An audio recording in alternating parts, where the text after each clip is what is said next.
Hello everyone, welcome back to our channel. তোমরা সবাই কেমন আছো? আশা করি ভালোই আছো, আমরাও ভালো আছি। এটা জানো তো, আমাদের বাড়ির গাছ পাকা কাঁঠাল, গাছেই পেকে গিয়েছিল কাঁঠালটা। এখন পেরে পিসি এখন কাঁঠালগুলো ছাড়িয়ে বাটিতে নিয়ে নিচ্ছে। চলো আমি রান্নাঘরের দিকে যাই। রান্নাঘরে চলে আসলাম। এই কুমড়োর শাকগুলো আমাদের বাড়ির গাছেরই কুমড়োর শাক, কেটে ধুয়ে নিলাম।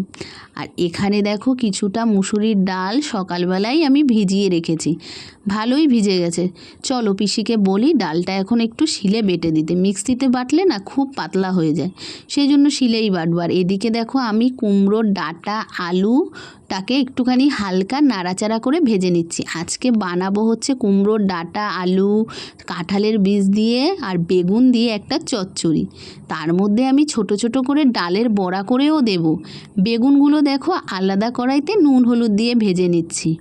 এইভাবে চচ্চড়ি খেতে কিন্তু বেশ ভালো লাগে, তোমরা কিন্তু বাড়িতে ট্রাই করো। হ্যাঁ বন্ধুরা, ডাঁটা আর আলুটা যেই হালকা ভাজা ভাজা হয়ে গেছে তার মধ্যে কেটে রাখা কুমড়োর শাকগুলো দিয়ে দিলাম। শাকগুলো আমি অনেকক্ষণ ধরেই কেটে ধুয়ে রেখে দিয়েছি জল ঝরানোর জন্য। শাকগুলো দিয়ে হালকা নাড়াচাড়া করে নেব, নিয়ে তার মধ্যে পরিমাণ মতো নুন আর হলুদ গুঁড়ো দিয়ে দেব। চলো হালকা ভাজা ভাজা একটু করে নিই।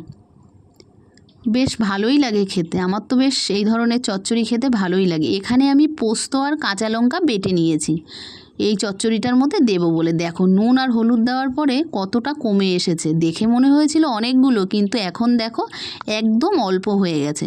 এর মধ্যে এখন আমি দেখো কাঁচা লঙ্কা আর পোস্ত বাটাটা দিয়ে দিচ্ছি, দিয়ে আরেকটু নাড়াচাড়া করে কষিয়ে নেব। ভালো করে কষিয়ে সেদ্ধ করে নেব। তার মধ্যে দিয়ে দেব ডালের বড়া। দেখো মুসুরির ডাল বেটে ছোট ছোট করে আমি বড়া করে নিচ্ছি। আমি বড়ির বদলে ডালের বড়া দেব। ডালের বড়া দিলে না খেতে বেশ ভালো হয়, তোমরা কিন্তু একদিন ট্রাই করে দেখো, দারুণ লাগে খেতে।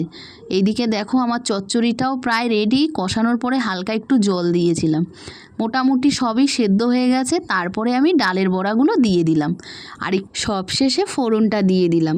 আলাদা কড়াইতে ফোড়নটা রেডি করে নিলাম, শুকনো লঙ্কা আর 5 ফোড়ন দিয়ে তেলের মধ্যে ফোড়নটা রেডি করে দিয়ে দিলাম চচ্চড়ির মধ্যে। আর নামানোর আগে একটুখানি চিনি দিয়ে দিয়েছি। মিষ্টিটা তোমরা তোমাদের স্বাদ অনুযায়ী দিও। তাহলে চলো বন্ধুরা, আমার চচ্চড়িটা তোমাদের কেমন লাগলো অবশ্যই কমেন্টসে জানিও। ভালো লাগলে লাইক কমেন্ট শেয়ার করে আমার পাশে থেকো। টাটা।